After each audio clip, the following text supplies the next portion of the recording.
ka man ngayon, pinala ng pagkakataon, nag-iisang humarap sa hamon, at hindi uurong.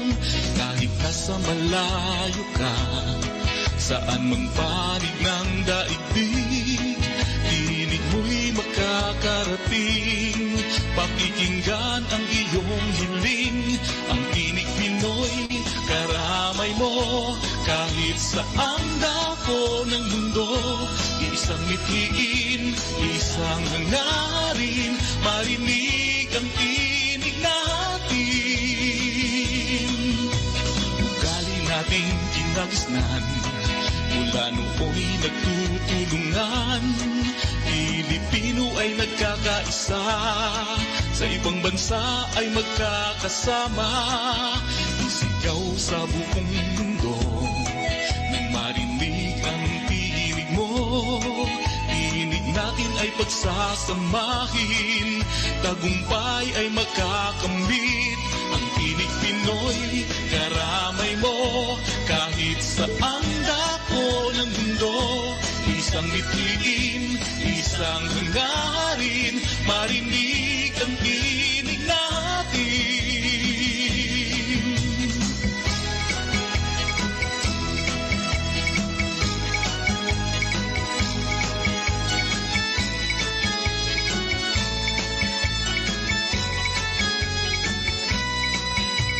Ugali nating kinagisnan, mula nooy nagtutulungan. Filipino ay nagkakaisa, sa ibang bansa ay magkakasama. This is TINIG PINOY. Tinig Pinoy, Tinig Pinoy. Isang mapagpalang araw po or gabi ang sanay sa ating lahat. Ngayon po ay ika-24 ng buwan ng Hunyo, taong 2023. Okay, excited po kami dito sa Tinig Pinoy Radio Special Edition dahil kasama natin ang isa sa mga ginagalang nating kababayan dito sa National Capital Region. Actually, hindi na po siya bago sa Tinig Pinoy Radio. There was a time when our guest was actually part of Tinig Pinoy dito sa Ottawa. Siya po ay nag-deliver ng isang touching, gut-wrenching at saka soul-searching literary piece nung celebration ng Filipino Heritage Month dito sa Parliament Hill sa Ottawa. Doon po sa kanyang poem na pinamagatang Isang Milyon, napakarami po niyang naging katanungan. Okay? And I hope that those questions, many of them remain unanswered, can be given light today at mabigyan natin ng kasagutan. So, let's all welcome our guest today, Miss Adel Bustamante. Magandang umaga po, Adel Bustamante. Magandang umaga din, Danny. And hi, everybody. Okay. How are you today? Okay naman. It's such an honor to be here, Danny. At katulad ng sabi mo, no, I volunteered before sa Tinig Pinoy. And Right. actually, like hangang-hanga ako sa inyo sa mga nagawa niyo sa Tinig Pinoy. I mean, you wrote the technology advancement. This is Tinig Pinoy is actually parehong age ng my oldest daughter who's in London, England. Oh, is Hopefully that right? nakikinig ngayon. Okay, nice. Shout out to you then, or to her then. Okay. Later po sa ating programa, i-announce din natin ang winner ng katatapos lamang na botohan ng Calendar Girls Season 4 Miss June Contest. Kung ito pong mananalong ito, ang katanghaling Miss June, ay automatic qualifier sa ating Calendar Girls Season 4 Grand Finals na gaganapin sa December 16, kung saan po ang ating top prize ay tumataginting na 100,000 pesos. Of course, salamat sa ating napakabait na hindi lang volunteer, sponsor. Yan, wala pong iba kundi si Mr. Adi Bantu. So, see you there maya-maya dun sa announcement, okay? Yan lang po kayo. Sisiguraduhin namin that Adele and I will find time para may announce natin yan. Meanwhile, wag po natin kalimutan, ang munting episode na ito ng Tinig Pinoy Special Edition ay muling maririnig sa Tuesday, 6 p.m. sa regular time slot ng Tinig Pinoy sa CKCU 93.1 FM. Okay, so kung kayo po ay nandirito sa hearing distance o sa bandwidth ng CKCU 93.1 FM, just tune in to your radio dial 93.1 FM. Kung hindi naman, available po kami sa tinigpinoy.com at saka sa ckcufm.com. So ngayon, bigyan natin ng mas matinding kwentuhan ang Tinig Pinoy listeners today. Meron po tayong feedback kay Susan, isa sa ating mga napakasipag na admins ng Tinig Pinoy Radio Group. Magpaparoleta daw po tayo ngayon. So yung pong mga magko-comment sa ating munting palatuntunan ngayon, ilalagay po namin ang pangalan ninyo sa ating roleta at kung isa po kayo sa 5 mapipili, meron kayong 100 piso. Hindi dolyar, piso lang po. Okay, para either GCash o kaya load. Yeah. You familiar with load, Adel? Okay, Yes. you are. Kasi ano yan sa Pilipinas, usong-uso sa Pilipinas yan. No? So we have Tof Buenaventura saying, hello po, Tita Adele. There you go. Okay, and we have Len Capulong from Missouri. Hello to you, Len Capulong. Thank you for being there. Gold May Davao, says everyone, and she is in Singapore right now. Tingnan natin, may comment pang dagdag si Len. Okay. Yan ang gusto ko kay Adele kay Len Laging mayroong papuri para kay Kuya Dan Salamat po. I feel so big because of that. Just kidding. So Adele, marami ang yung feedback na narinig ko. Talagang they were taken by the content of the spoken poetry you delivered during the Filipino Heritage Month doon sa Parliament. Sabi nila, Kuya, you have to hear it. Unfortunately, I wasn't there and there was no record of it. Kaya tinignan ko na lang, nakita ko yung kopya, binasa ko. Sabi ko, I wish I was there. But I wasn't. So I'm taking advantage of you being here now. Okay? And I'm gonna field a lot of questions and hopefully ay matugunan natin ito. So, how about paano? Ano ang naging motivasyon mo para ikathain itong nasabing 1 milyon? Yan po ang pamagat. Really, Danny, I came to Canada when I was 12, and that whole time I observed the Filipino community growing. Pasensya na kayo kasi mas madali akong mag-English kaysa mag-Tagalog. So that's okay. Understandable.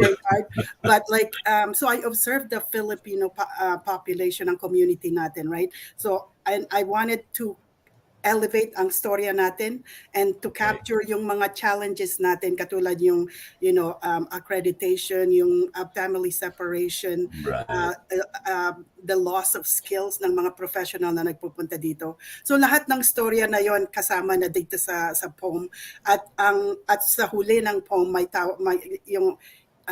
there's an encouragement for the Filipino communities and Filipinos to take up to stand up and make ourselves visible, na makita tayo ng mga politicians, makita tayo ng buong Canada and worldwide sa mga contribution natin, and to see us as a power of elevated presence and contribution sa Canada and of course worldwide too. Right. Ang Pilipino ngayon, I will not use the phrase biglang nawala yung thought ko.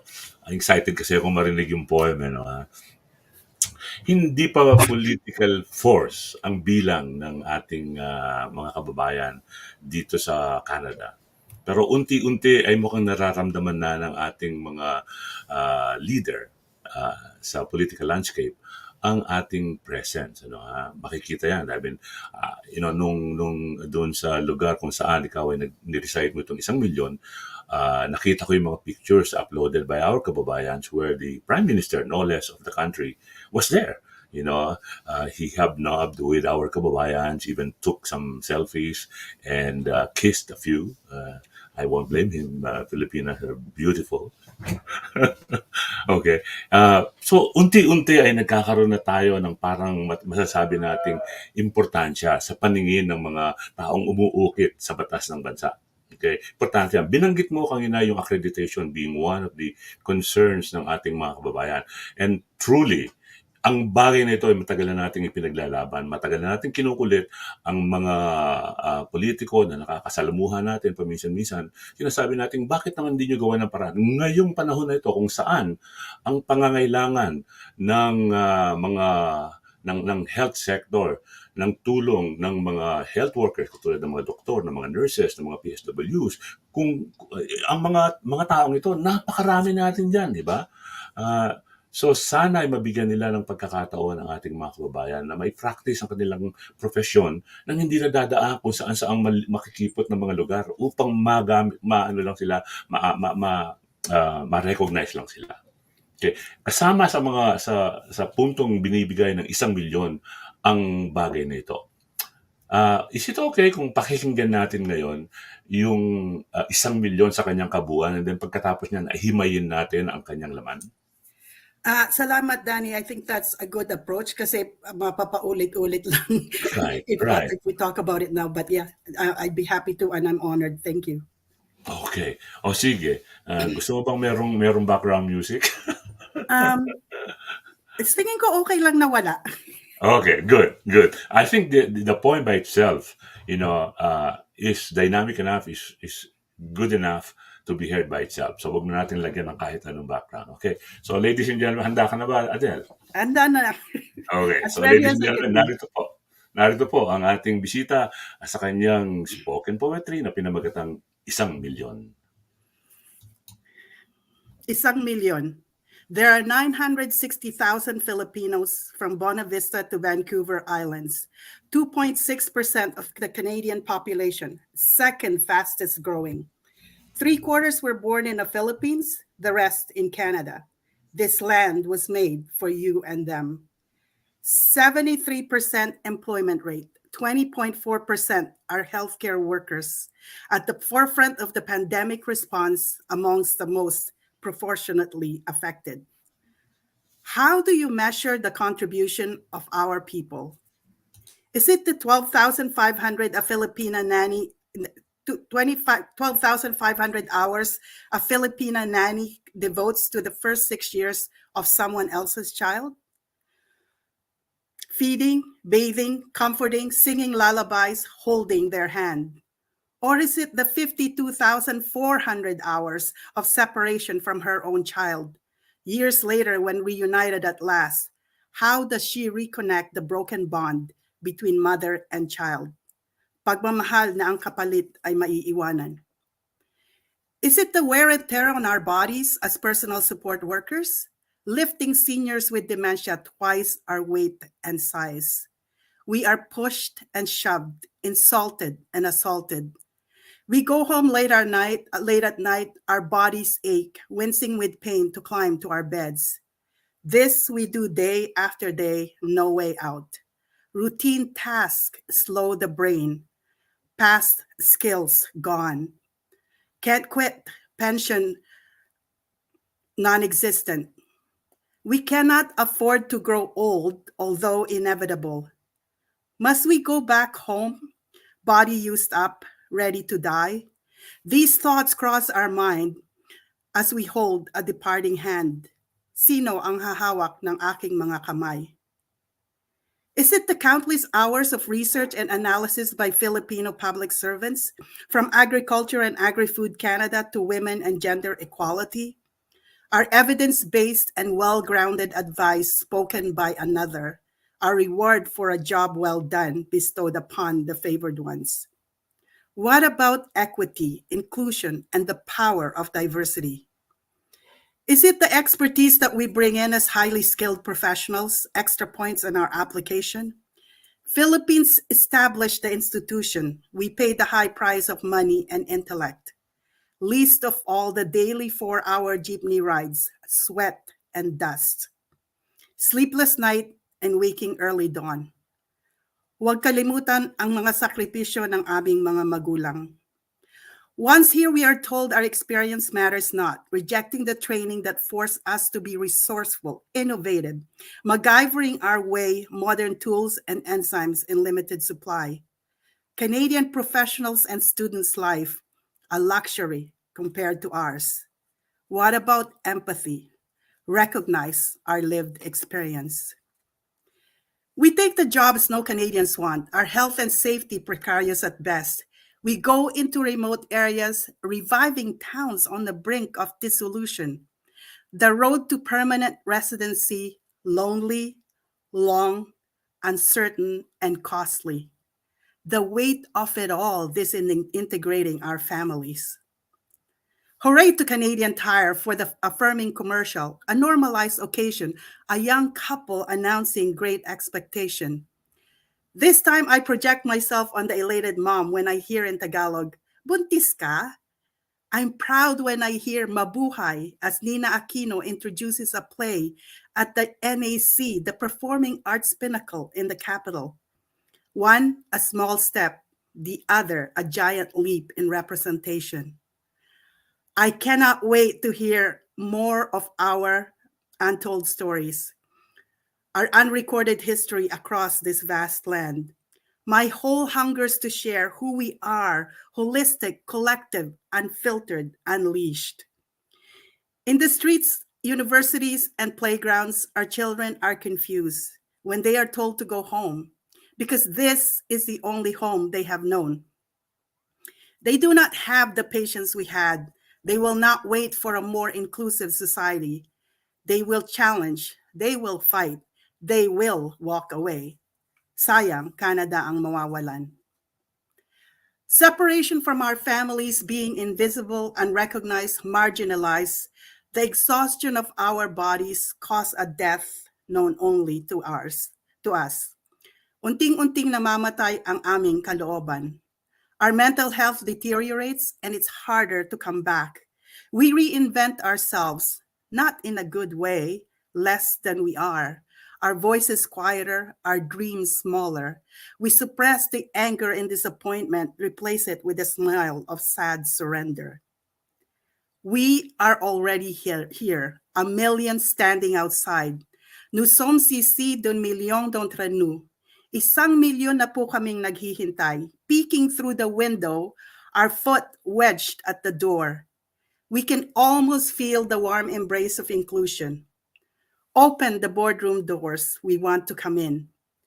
Buksan niyo po ang pinto, papasukin niyo po kami. We want to be in a room where it all happens. We want a seat at the table, our voices heard, our contributions recognized, our beautiful minds celebrated. 1,000,000 cannot be ignored. 1,000,000 cannot be invisible. Handa na mga kababayan, ipagtanggol ang ating kinabukasan. Salamat po.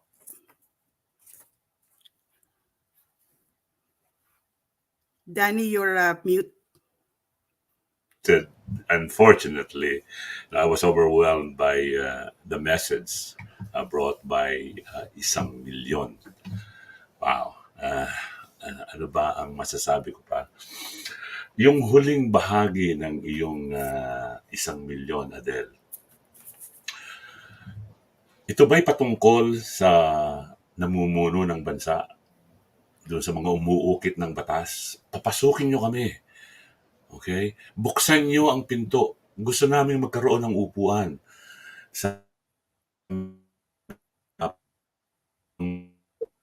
Yan ba ang tanong natin dito?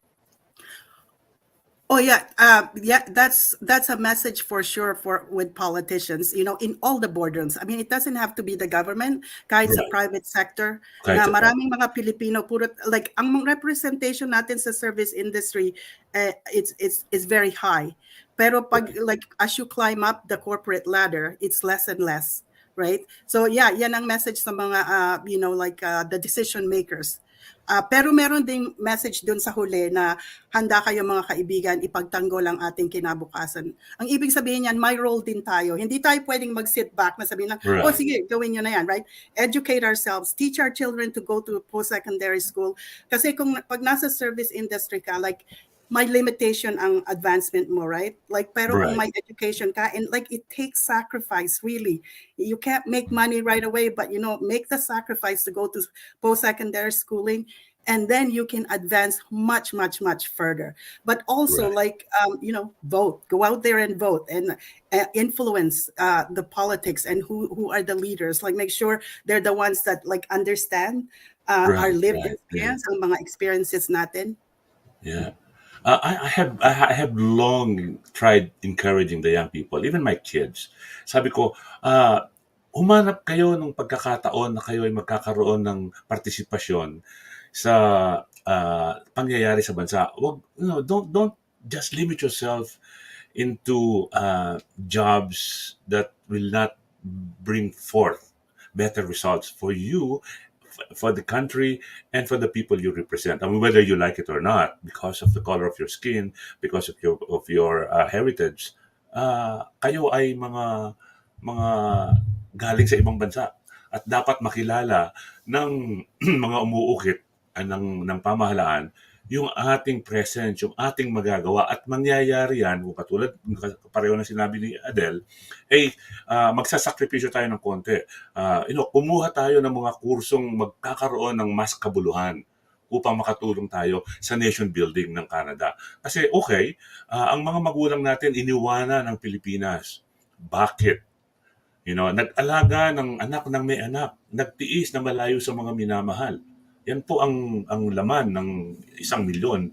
At hindi natin mai-deny na ang dahilan kung bakit tayo rito ay upang baguhin yung takbo ng ating buhay, yung kinabukasan ng ating mga anak at ng mga susunod pang henerasyon. Importante po. Para ma-celebrate yung ating contribution, kailangan pong magkaroon tayo ng konting partisipasyon. When I said konti, kasi sa konteksto ng bilang ng mga Pilipino rito. Pero hindi na po pwedeng tawanan ngayon at walang bahala ang bilang ng ating mga kababayan. Dahil 1,000,000, well, hindi pa buong 1,000,000, pero nandoon na tayo. Yeah. Di ba? But Daddy, alam mo, 1,000,000 na tayo talaga. Kasi alam mo, yung mga numbers noon, di ba, like it's based on the 2021 census. So they're behind. The next census is 2026. Okay. But Canada just reached 40 million. So Yes. for sure, Good point. we're in a million. Like, and I have from trusted authority, we have 1,000,000 already. Wow. So, ganun na kalaki ang Yeah. bilang natin. So, panahon na upang maramdaman ng buong bansa ang presensya at ang kontribusyon ng ating lahi. Hindi natin sinasabing iba tayo sa kanila. Kasi whether we like it or not, we embrace Canada already. Ito na yung ating tahanan. Di ba? Pangalawang tahanan natin, yes, pero dito tayo namamalagi. Okay? Yeah. Dapat tayo maging visible na. Hindi na tayo po pwedeng yung kapareho ng dati. Masyado tayong timid. At saka alam mo, pag nag-attend ako ng Filipino event, ang hindi mo mai-ignore, like, we have such beautiful young people, talented young people. At itong mga, tsaka sila, alam mo, I know they face discrimination, pero ang ibig kong sabihin, your parents have come here and you can stand in their shoulders and build from that, right? Yes. I love that phrase, standing on the shoulders of the parents, because they have made already the foundation. Nandun na established na nila. Alam mo, I work in the financial industry, financial services industry. And natutuwa ako pagka nakikita ko na dumarating sa table ko at saka sa email ko yung mga request ng mga magulang for the withdrawals of their RESPs. Titignan ko yung kurso ng mga bata kung saan gagamitin yung educational fund. Ang kinukuha nila medicine, okay, law, teaching. I'm so happy. Meron ba ako nakita na scientists, engineers. Sabi ko, wow, can you imagine itong henerasyon na ito ng ating mga kabataan, darating sa puntong yon na hindi mo na po pwede ignore. Hey, you want to recognize me because I have the pedigree and I have the education. I prepared myself. So give me that seat on that Yeah. corporate table. Yeah, no, Di ba? exactly. Like sa bahay namin, in our family, my rule kami, everybody has to go through post-secondary Right. education. And, just to brag a little bit about my daughter who is in London, England. I mean, she actually left Canada and did her master's in London, and she's working for Google. And, she makes more money than me. She's 31 years old. So, but and she wants to come back to Canada because this is home to her and she wants to be close to us. But ang Right. ibig kong sabihin, like be clear in your direction with your kids to so that they can see the value of post-secondary education and be competitive. We want to Yes. be amongst them. Like ang ayaw mong mangyari is like ikaw mismo ang naglilimit sa sarili mo to become active in the boardrooms and be part Right. of decision makers because Mhm, you're mhm. not ready. Kasi ang kaumpisa, you meet the merit. You gotta be there. Mhm, mhm. Yeah. Yeah, kasi it will not be given to you just like that. That's because you have a nice face or you speak well. Yeah. You have to have something to offer para yung seat na yon. Sabi nga na nag-comment na ito, claim that seat. Pakilagyan po ninyo ng pangalan kung sino kayo o kaya bigyan nyo ng permission ng StreamYard so that we can see who you are so we can acknowledge you properly. Sabi niya, claim that seat. Pagkatapos sabi ni Len Kapulong, dream big. Yeah. It's about time. It's about time. Yeah. Hindi na po basta-basta ang ating lahi. Okay, napakarami na po natin.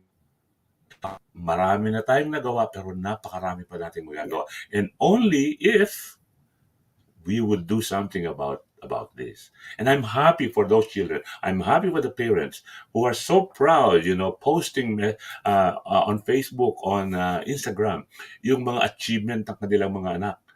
Okay, I just saw last week, summa cum laude, yung anak ng aking kaibigan si Cynthia Mariano. Wow! Sabi ko, very nice. And then, meron pa ako nakita isa, nagma-master, kagagraduate lamang, cum laude, pero nagma-master na. Yung mga ganyan. Yung kaibigan natin, si Regina Sosi, hindi siya nakontento na maging nani. Okay? Hindi siya nakontento na maging may bahay. She went for it. Okay, the family has a business. You wanted to have a part in it, and what did she do? She went for a for her masteral. Ganun po ang magiging paraan upang tayo ay umunlad. Yan. But what I don't want to overlook is kasi yung iba talaga they have challenges, right? Hindi madali na okay, like I want to do something more or I want my kids to do more. May mga challenges talaga minsan may responsibility ka sa Pilipinas, tsaka mahirap talagang umangat but like to have that drive and to try kasi like no, we appreciate the challenge and it's like I think these are challenges na politicians can actually change like by shortening the separation from families and making that process easier then we'll be more empowered to dream bigger, right? Because Right. rather than focusing on I have so much family responsibilities, this is all I can do, I can't actually think more and there's nothing wrong with that if kung may mga limitations na ganyan. Right. Yeah, of course. Una-una siyempre, pareho nga sinabi natin kanina, katulad nung umpisa ng nung poem mo. Ang mga Pilipino nagpunta dito para humanap ng tinatawag nilang greener grass o greener pasture, di ba? So inuna natin yung economics more than anything. Pero marami po sa atin ay dapat beyond that na. Okay, hindi tayo po pwedeng, tawag ito, kayod kalabaw, nakakalimutan natin na yung pagkakataon ay namimiss natin dahil yun lang ang focus ng ating atensyon. Hindi po ibibigay sa iyo ng politiko ang podium upang ikaw ay marinig. Dapat po, you should earn it, okay? Take part, participate in the political landscape. May mga kababayan tayong mga nagsisali na. Nung nakaraang federal election, I remember there were like 12 Filipinos who took part in the exercise. Unfortunately, isa lamang ang nahirang. Si Rechi Valdez lang ang nagwagi. Pero paparami na ng paparami yung bilang ng ating mga kababayan who are taking the plunge, who are trying to make a difference para sa atin. Okay? Kailangan po natin ng representasyon. Mangyayari lamang yan if we take the action. Hindi po pwedeng yung dating docile tayo masyado, like, okay, todo pasa. Yung dating ugali natin mga Pilipino, masyado tayong timid. Pero hindi na ngayon. Nakikita na natin ang pagbabago. Salamat sa mga taong katulad ni Adel Bustamante. Nangyayari ito. Yan. Okay. Tignan lang natin ang mga comment ng ating mga kababayan. Sandali, ha? Tignan natin. May comment dito sa Regina Sosing. Sabi niya, we limit how often you can post, comment, or do other things in a given amount of time in order to help protect the community from spam. We can try again later. Learn more if you think this doesn't go against our community standard. Let us know. Oh, from Facebook. Hindi pala quotation ito ni Regina. Okay. But it's important comment. It is. There's room for everyone, right? Okay. Right, sandali na. Titingnan lang natin to. Okay. Sabi ni Facebook user, yehey daw, Ate Adel and Kuya Dan. Lagyan naman po nyo ng pangalan kung sino kayo para masabi naman namin at mabasa dito. Sabi ni Len Kapulong, extend our regards to families and friends in Canada. Good evening, sabi ni Susan Pagunsan. Handa na raw siya, sabi ni Facebook user. Powerful, love it. I think she's referring to the spoken poetry read earlier by our guest. Awesome message, lovely Adel Bustamante, and bravo. Yeah, salamat po. Call of action for our kababayan. Yes, sabi ni Facebook user. Sabi ni Susan Pagunsan, good evening daw, Kuya Dan and Adel. And marami pa tayo rito. Isa-isa natin. Dali lamang po. Hello daw, Tita Adel. Sabi ni Maricris Buenaventura Macapagal.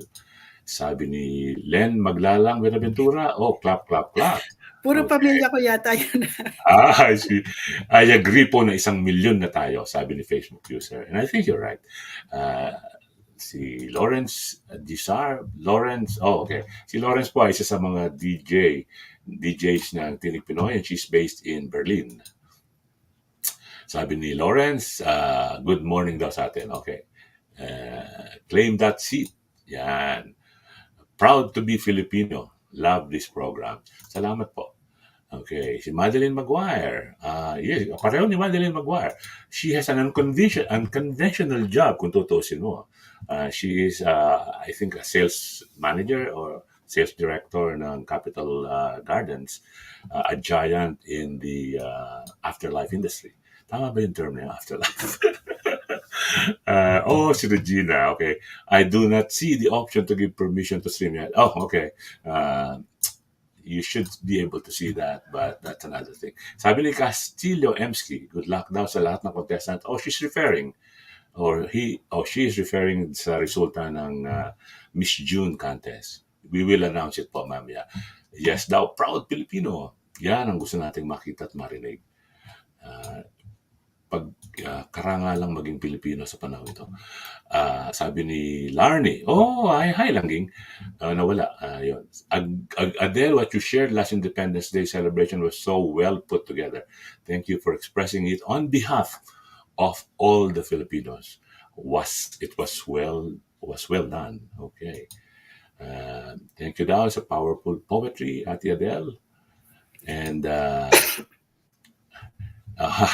love to hear you. Thank you, Langging. That's me, Kuya Dan. Sabi niyo, I did not have the option to give. Okay, that's good, Regina. You found a way. Hello daw sa atin. Okay. Mabuhay ang Pilipino, sabi ni Facebook user. Regina Sosing says, I love hearing the poetry again, Adele, and mas malinaw na. Siyempre. Yan. Hello, Sir Dan and Ma'am Adele. Hello din po sa inyo. Salamat po sa inyong mga comments. Pagpatuloy lamang po nyo. Sana po yung mga comments ninyo ay mag-focus doon sa laman nung binasang doon ni Adele. Dahil gusto natin pag-usapan niya.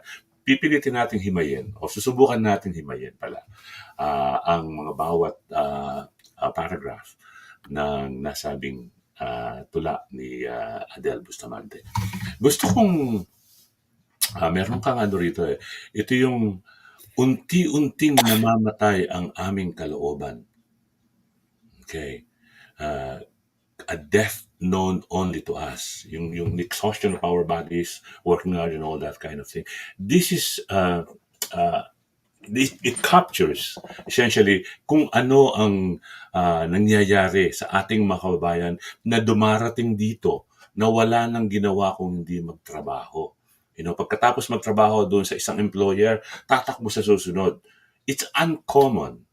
Okay? It's not uncommon rather na isang Pilipinong nasa sa Canada ay merong 2-3 trabaho, working from 8 to 14 to 18 hours. Tama, Adel? Yeah, no, that's true. Yeah, yan yung trabaho nga na like just to save some money and to to meet expenses, right?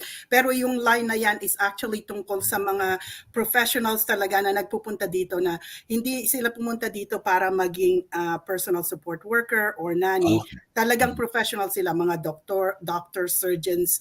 Tapos pagdating nila dito, hindi nila ma-practice yan and they have to go back to school. So ang nangyayari, parang unti-unti silang namamatay dahil hindi sila makapag-contribute. So ang idea din dito is ang mental health is a continuum, right? So magde-deteriorate yung mental health mo from a healthy, contributing to society and then going down. Tapos ang ibig sabihin ng hindi tayo makabalik is it's very hard to get back to the green zone. Rather than the red zone, right? Tapos pag bumalik tayo, kasi yung mga puti, di ba, sinasabi nila, mga Canadians, puting Canadians, I don't really know what's the language now, but ang expression nila, oh yeah, I'm gonna reinvent myself. So that's something positive. Pero sa atin, it's a negative connotation kasi we reinvent ourselves rather than being this strong person that we are. We reinvent ourselves to become this, toned down and a little bit quieter, not as loud, and to fit in better so that we can be accepted better. And we're the only one that knows that part of ourselves dies when we come here. Right. Lahat, ay sa tingin ko lahat ng mga immigrants do go through that death. Katulad ko rin, nung dumating ako dito ng 12 years old, I was like a tomboy sa Pilipinas and talagang confident ako. Pagdating ko dito, like, talagang I became very, very quiet, shy. So yun ang ibig kong sabihin na unti tayong namamatay sa kalooban, na tayo lang ang nakakaalam dahil hindi naman nila alam kung paano tayo nung nandun tayo sa Pilipinas. Right, yeah. So malalim, may pinaguhugutan yung ginamit na unti-unting namamatay ang kalooban. Okay, so hindi lamang po dun sa mga yung katawan na pagod dahil sa kahit kalabaw na trabaho, ang binabahagi po dito ng salitang yan ay yung, kung ulitin ko yung sinabi ni Adel, doon sa mga kababayan natin, and we're supposed to be a proud people, like Filipinos are proud. Pero pagdating mo dito, halimbawa, ikaw ay isang professional, isang doktor, and I know at least a couple in Ottawa who are doctors when they came here. Pero can you imagine, magtatrabaho ka ngayon as, under another doctor whose experience and perhaps skills are not even equal with yours. Pero tinitiis mo na hindi ka makapagsalita kasi hindi ikaw yung hindi ka ina-acknowledge, hindi ka accredited doon sa tama mong profesyon. Ang tingin sa'yo mababa, although alam mo, sa pagdating doon sa kakayahan, mas magaling ka. Okay, so tama si Adel. Yeah. Malalim ang hugot talaga. Katulad nung sinabi dyan ng MacGyvering, ewan ko kasi siguro matanda na yung program ng MacGyver sa television, baka hindi kilala ng iba, no? Pero si MacGyver, I mean, he finds out ways to resolve issues when he doesn't have the proper tools. So pag ganun din tayo pag nandun sa Pilipinas, wala tayong access sa most advanced tools, but we learn to make do, and I think that's very important. Right. So, katulad ng comment ni Regina Sosing, sabi niya, totoo daw talaga yan. Nakita niya, she has seen the resigned feelings of many kababayan when they can't find a job in their line of experience. Case in point is yours truly. Dumating ako dito, fully degreed. I have an MBA from Ateneo de Davao. But pagdating ko dito, hindi ako tanggapin na pump boy doon sa gasoline station. That's why I swore I will never support that gas station. Yung Rubo, sabihin mo naman sa akin, oh, you don't have the necessary Canadian experience. I go, what? Kasi nung bago ako dito, I was willing to take any job para lang kahit paano masustain ko yung family ko. Obviously, di ba? Yeah. But that happened. Okay? Patuloy yan, patuloy yan. Hindi naman po outright na dinidiscriminate tayo. Kaya lang, hindi mo rin sila masisisi dahil pagdating mo dito, ah, hindi nila alam kung ano yung kakayahan mo dahil nga hindi nire-recognize ng institusyon dito sa Canada yung ating mga designations, yung ating professional experience at saka yung mga titulo natin. Although, pag nag-a-apply ka dito bilang isang immigrant, okay, sinasabi sa iyo nung nag-interview sa iyo sa Pilipinas, oh, you will fit in very nicely, like look at this background, you're young and you have this experience and these titles and these designations. Pagdating mo dito, ibang usapan na yan. So on the ground is a totally different thing, and unfortunately it becomes a nightmare for these people. Katulad na binanggit ni Regina, nag-give up na, nagre-resign na lang, bahala na. Basta kumita lang ng pera. Yeah. Sana po hindi maging ganyan. Okay? Sabi ni Regina, I went to Arthur Cuenco for physio and the assistant has PhD and 14 years of experience in Russia and Ukraine. Huwag po kayo magtaka, yung pong mga physicist, scientist, mga specialist doctors, surgeon, dyan po sa Toronto, mga European lalo na, nagda-drive ng cab. Nagda-drive lang ng cab. Yan po. Kasi nga, wala pa nung proper recognition. Pero to each his own tayo kung tutusin mo. Unahin muna natin tayo mga Pilipino. Importanteng tugunan natin ay yung ating pangangailangan at yung ating karapatan. And that can okay. Sige natin itong sabi niya, paano mo i-measure yung contribution ng ating mga kababayan? Magandang tanong, Adel. Ano ang sagot natin dyan? I think the whole poem answers that actually, because it's kind of a balance a sacrifice and contribution, Kasi lahat ng contribution natin sa Canada, may sacrifice sa Pilipinas. Right. Katulad ng mga nannies, right? Like they come here, they look after. So ang contribution natin is alagaan yung mga anak nila para maka-advance sila. Tapos ang sakripisyo natin is away from our families. Tsaka yung de-skilling na, nawawala yung mga Right. Yung technical skills skills natin. Yeah. So ang daming cost. Right? So mas talagang outweighed yung sacrifices kaysa sa contribution. Like really, yeah. Mm-hmm. And hindi lang yung pamilya natin, like, it affects the whole society sa Pilipinas. I think our value system nagiging distorted sa Pilipinas, right? Because obviously the remittances is one of the biggest Right. economic contributions sa Pilipinas. Mm-hmm. Sabi nga nila, kung wala daw yung mga contribution nating mga nasa abroad, ang ekonomiya ng Pilipinas will flounder. Kasi parang 1/3 yata ng GDP galing sa remittances natin. Wala pa siguro dyan yung mga under the table at saka yung mga padala sa mga umuwi sa bansa. So malaki talaga. Pero katumbas po nung contribution natin yan para masustain ang bansang Pilipinas, ang ekonomiya niyan, yung hirap ng katawan at hirap ng isip. Okay, importante yung isip, hindi lang yung katawan na naghihirap kasi imagine mo, ikaw ay isang pedigreed individual, dumating ka sa Canada with the promise of the Canadian system na ikaw ay magiging matagumpay, pero hindi ka mabigyan ng kahit na konting pagkakataon upang umangat sa trabaho na binigay sa'yo na kadalasan, menial o kaya clerical. Yeah.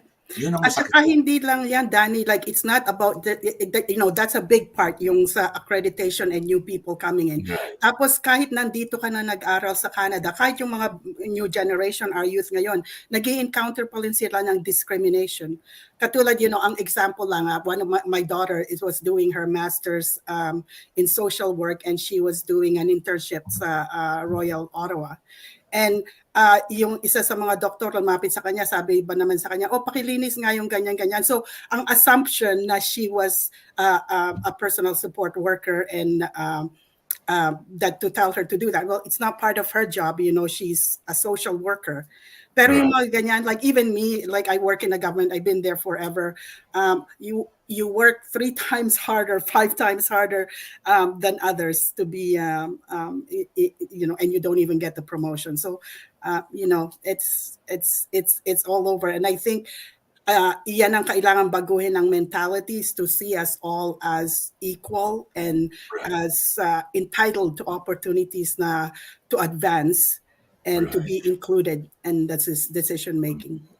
Yeah, pero mangyayari lamang yan, Adele, kung tayo mismo as an individual will do something about it. Hindi tayo pwedeng mag-hope lang.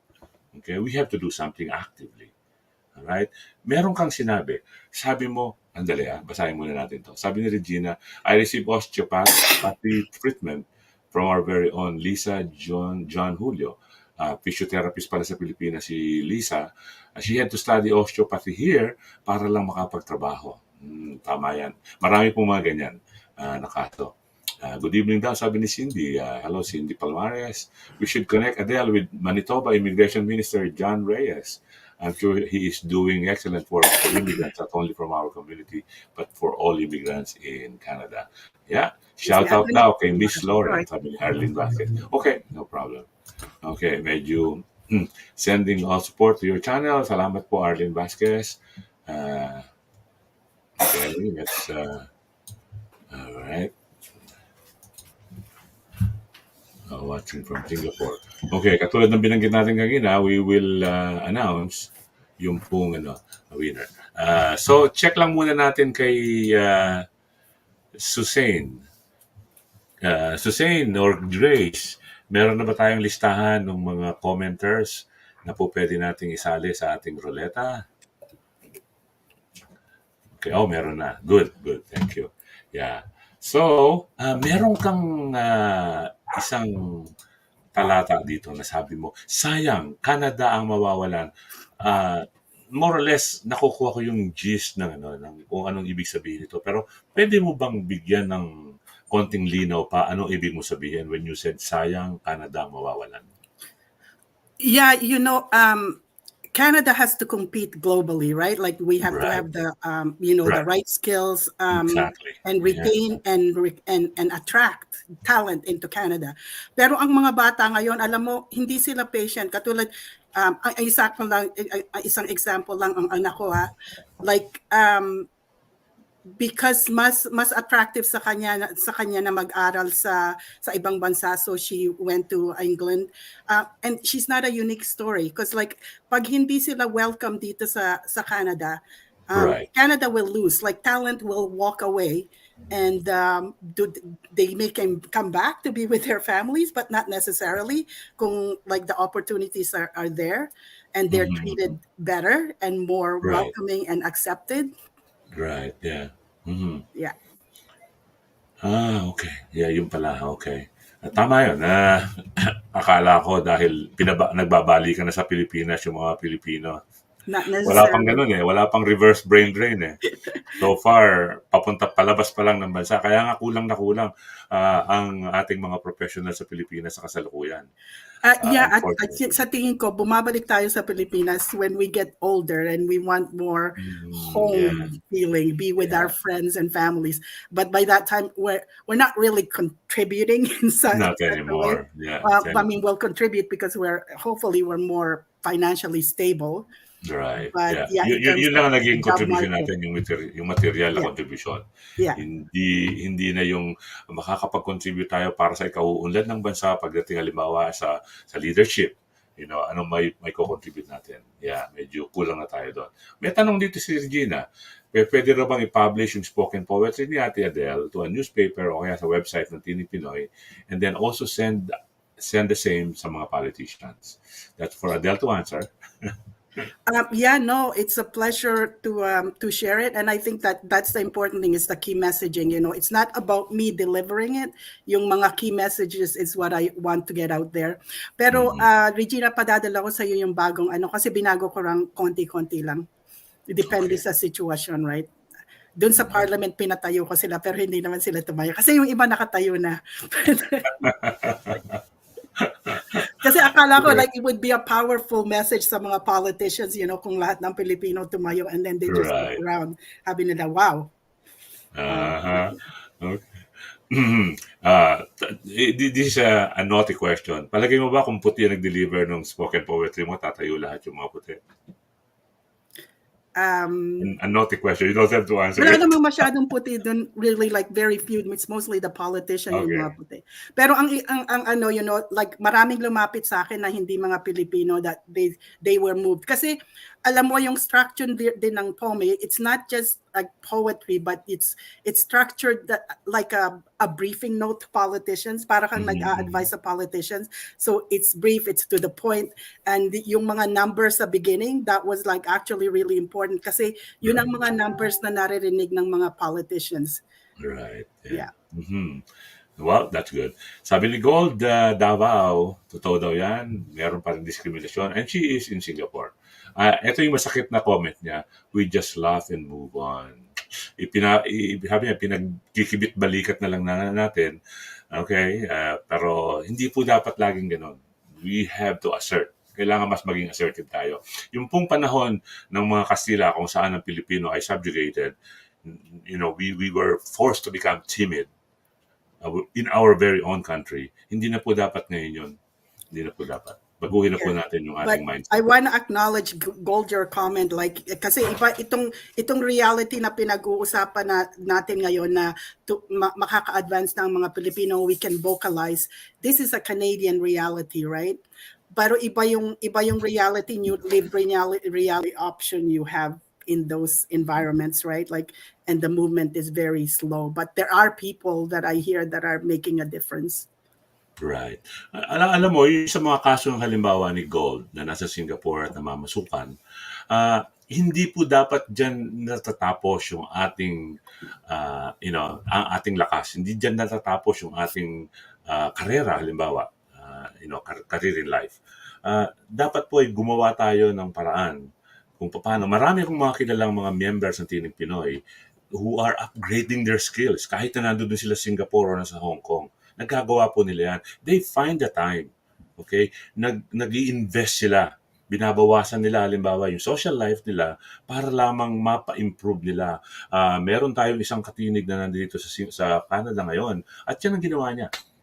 And she is now doing very well. Marami po, this kind of stories are multiplied many times over. Okay? You won't believe it. Pero we have to be conscious, self-conscious about these conditions and what we can do to upgrade or improve from that condition. Okay, sabi ni Jeff Makapagal, hello daw Tita Adel.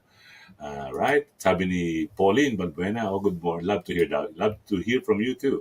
Sabi ni Toff Buenaventura, the poem will serve as fire to lighten the dream of Filipinos in Canada as well as here in the Philippines. Thank you. Beautiful comment, Toff Buenaventura. Maraming salamat po. Yan. Tignan natin. Okay, it's 51 past 9. Actually, wala tayong limit dito sa Tinig Pinoy Special Edition. Kaya lamang po, yung ating regular time slot sa CKCU on Tuesday is only for an hour. So, tatrabahuin na lamang ng mag-e-edit nitong ating, ngayon, yung ating file para magkasya. Meanwhile, tingnan natin ito. Pagmamahal na ang kapalit ay maiiwanan. Strong, very, very strong passage. Care to expound, Adele?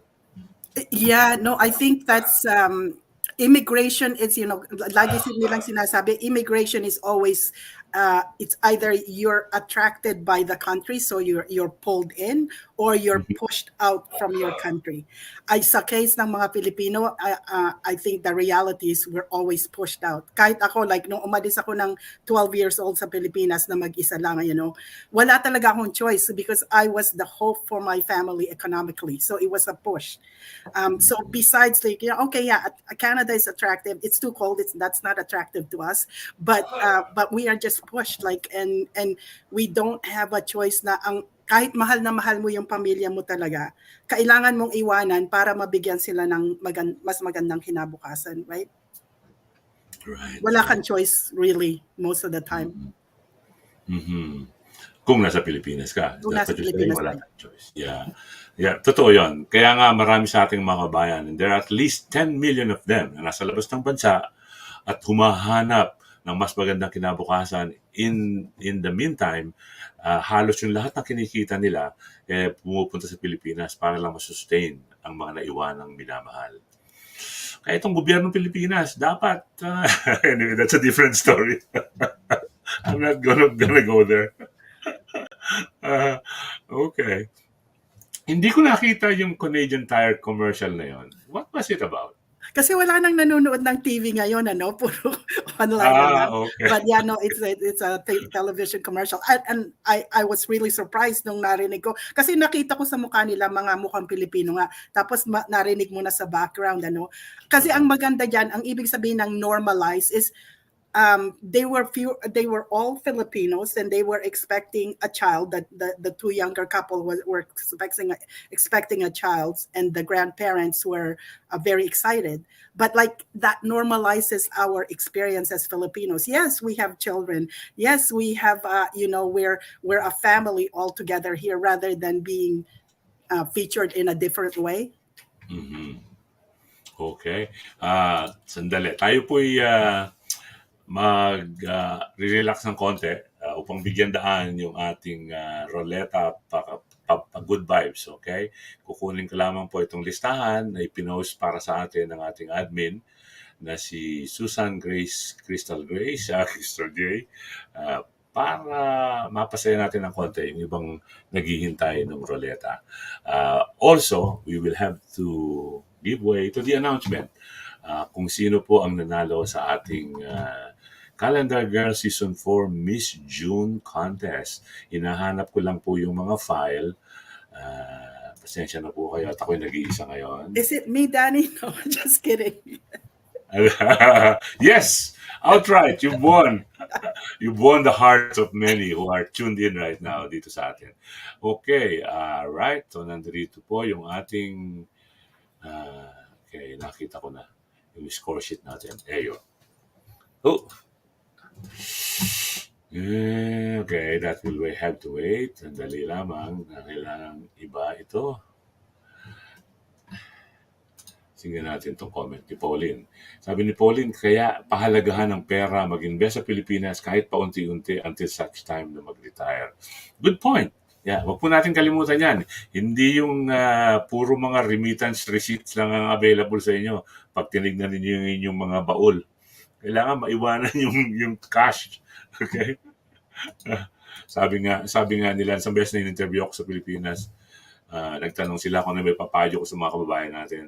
Sabi ko, tayo po ay matutong mag-ipon para nang sa ganon, pagdating na ng panahon, hindi iPhone lang ang available. Kasi pagandahan ng telepono yung mga Pilipino. Yung latest version ng iPhone. Pero meanwhile, walang ipon. Just one inspiring na kung pwede kong i-share sa inyo. Like, nung Of course. umalis ako sa Pilipinas na 12 years old, we were actually squatters. So, ang unang-unang pangarap ko talaga, mabili ko yung lupa namin para hindi na kami squatters doon, ano.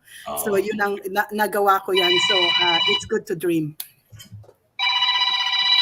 Mr. Radiola, nasa radyo po ako. Hindi ako narinig. Mr. Radiola, nasa radyo po ako sa Lukuyan. Na-interview ko po si Adel Bustamante. Tawagan ko kayo mamaya. Sorry. Okay.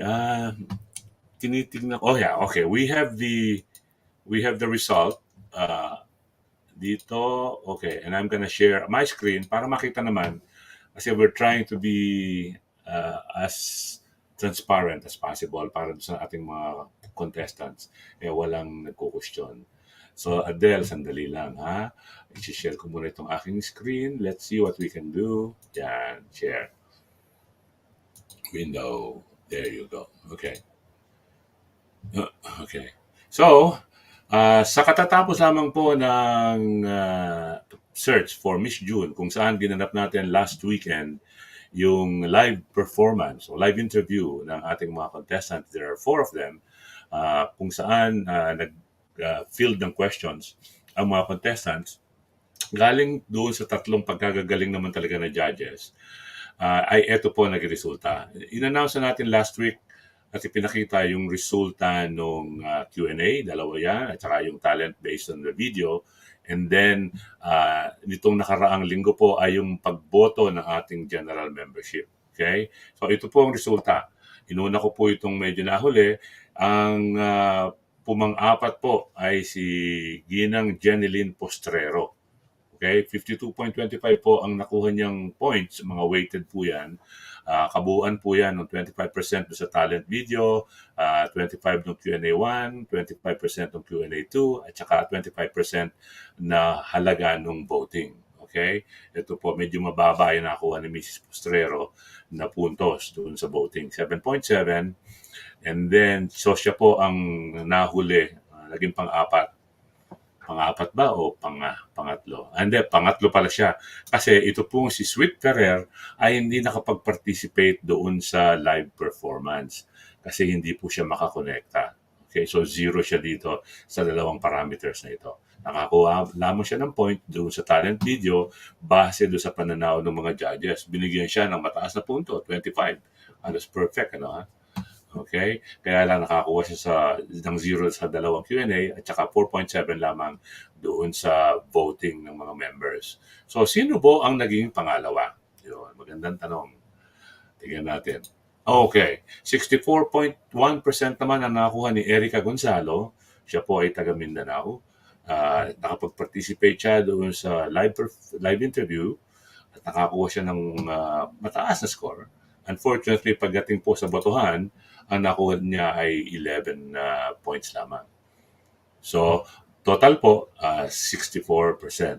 So, pwede po natin sabihin na sa puntong ito na pumangalawa si Erica Gonzalo and therefore the first runner-up for Miss June and the winner is Gold May Davao ng Singapore.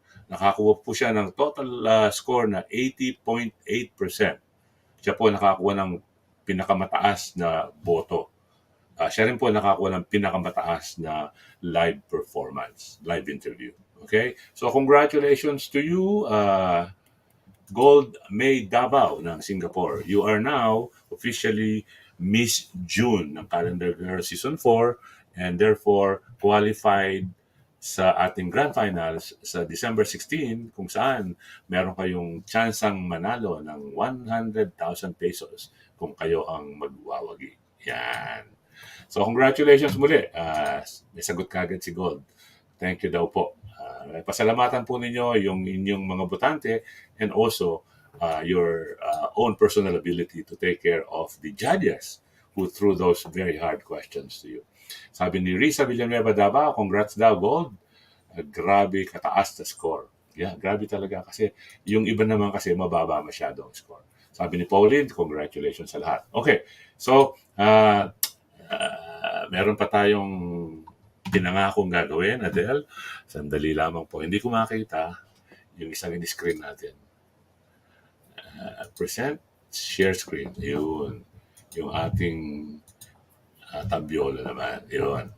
So, kukunin natin yung mga pangalan nung mga kinuha ni nag-iisa ako dito eh. Wala akong katulong na mag-tech. Kaya tayo lahat ang gumagawa. Dali lamang po. Right. Paano ko ba magagawa ito nang hindi mawawala yung mga nasa screen? Technology is also a challenge. Ayan. Okay. Kita ko na. Narito po. Ayan. Okay. Kunin natin yung mga pangalan na tinake note ni Suzanne and we will put them on the tabyolo. On oraleta pala, hindi tabyolo. Okay. There you go. Alam mo na natin yan. Yun. So, isa pa. Meron pa rito.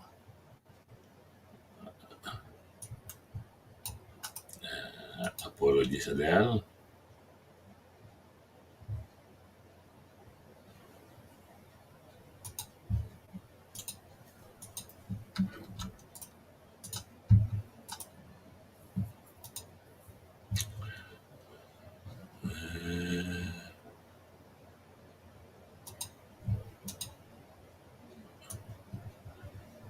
Pasensya na po kayo.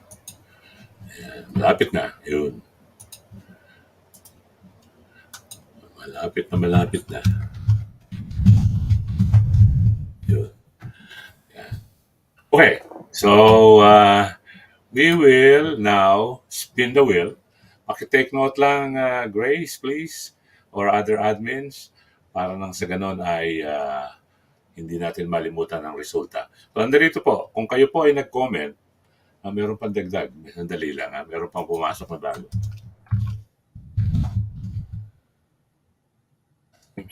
MC. Okay, nandoon na pala yan. Okay, so kung kayo po ay nag-comment, lahat ng mga nag-comment po dito ay nandito na sa ating listahan ng mga commenters.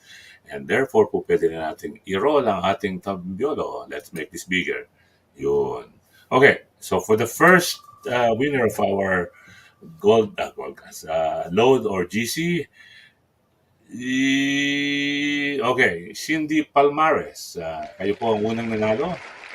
Tanggalin natin si Cindy sa roleta. And then sa pangalawa,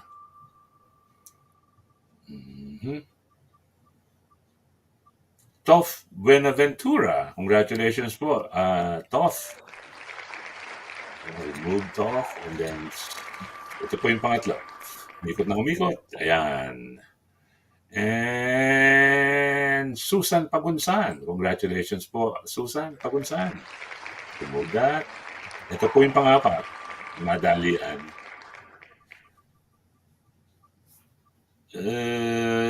Tingnan mo nga naman, si Gold May Davao, siya na yung nanalo ng Miss June. Siya pa ang nanalo, isa sa mga nanalo ngayon. Okay. Congratulations. So, ito po yung last. Okay. Arlene Vasquez. So, kayo po ang nanalo ng 100 piso. Load o kaya Gcash. Makipag-ugnayan lamang po kayo sa ating mga admins para na sa ganun ay may padala nila sa inyo ang inyong winning. Okay? Maraming salamat po doon sa mga nag-participate. Okay. We do this para na sa ganun, pampag-good vibes lang. Yan. So, thank you daw, sabi ni Gold Mace. Thank you din daw, sabi ni Top Benaventura. Okay. Doon po sa mga palagay nila, hindi nila kailangan yung napanalunan nila, you can send it to other people or you can volunteer to donate it doon sa isa sa mga katinig natin na merong 6-year-old daughter who is suffering from lupus and needs constant lab testing and medication. Okay, si Kate Martinez. Yan. Thank you. Okay. Medyo nahuli ka, Cherry May. Hindi ka na nakasama doon sa ating roleta. Balikan po natin ang ating munting kwentuhan dito sa ating bisita at sa kanyang napakagandang tula na talaga pulled a lot of heartstrings, sabi nga nila. Sino ang hahawak ng aking mga kamay? Isang katanungang gusto kong mabigyan ng sagot. Adel. Yeah, no, I think napansin nyo sa umpisa ng po meron yung ang nani hinahawakan yung kamay ng mga bata para turuan sila, no? Tapos yung mga personal support worker, hinahawakan yung mga kamay ng mga departed, ibig sabihin yung mamamatay ng mga seniors. So minsan ang pinag-iisipan ng mga ibang Pilipina na personal support workers or nannies, kasi minsan hindi sila nagkakaroon ng pamilya, no? So ang iniisip nila, paano pag mamamatay na ako, sino ang hahawak ng aking mga kamay? So it's really sad. But it's a reality like na dumadaan sa isip natin, ano. Katulad ko, kahit may mga anak ako dito, no, pinag-iisipan ko rin minsan, pag tumanda na ako, like alam ko aalagaan ako ng mga anak ko, pero iba ang pag-aalaga ng mga nasa Pilipinas ng pamilya natin, ano, lalo na pag natulungan natin sila. Right. So hindi po simbolismo yung phrase na yan. Ito po ay katotohanan. Kasi darating ang panahon na yung ating mga kamay ay hindi na magagawa yung mga dati nating kayang gawin. So we would need assistance. Sino yan? Yan. So dapat po matuto tayong magpunla. Huwag natin kalimutan na balang araw darating ang panahon na yung kakayahan natin sa kasalukuyan na ini-enjoy ay hindi na mangyayari. So, sino ang hahawak ng inyong mga kamay? Well, depende po yan sa ating ipupunla. Danny, gusto ko ring sabihin at yun sa mga nanalo sa mga nag-comment. Ewan ko kung paano natin 'to gagawin administratively, financially, but I'd like to increase and donate some money to contribute towards that, but we'll talk about it outside, but Okay. yeah. That's certainly welcome. Salamat po. She has a generous heart as well, bukod sa pagiging makabayan. Handa na raw mga kababayan, ipagtanggol ang ating kinabukasan. Ano ang maipapayo mo sa ating mga kababayan, particularly sa mga magulang at saka dun sa mga kabataan upang matamo natin yung kinabukasang ating inaasam? Alam mo, like yung talagang sa civic duty natin, like ang will make a difference when we're mobilized politically. Go out there and vote. Be active in politics, local politics, and stuff. Lalo na sa the youth of today, right? Like they know the language, they know how to speak, they have the support of their friends. So be active politically, go out and vote for sure. But yung sa mga magulang, I think, turuan natin yung mga bata mula pa lang sa umpisa, like kasi pag mga bata pa sila, mamomold mo pa sila, no? But that's the issue too about the separation. So pag mga bata pa sila, turuan natin sila kung gaano kahalaga ang post-secondary education, ang academic achievement, and focus on education and higher levels of education. Kesa, I'll just work at McDonald's or at Tim Hortons and I'll make money already. But that limits your ability to rise up in society.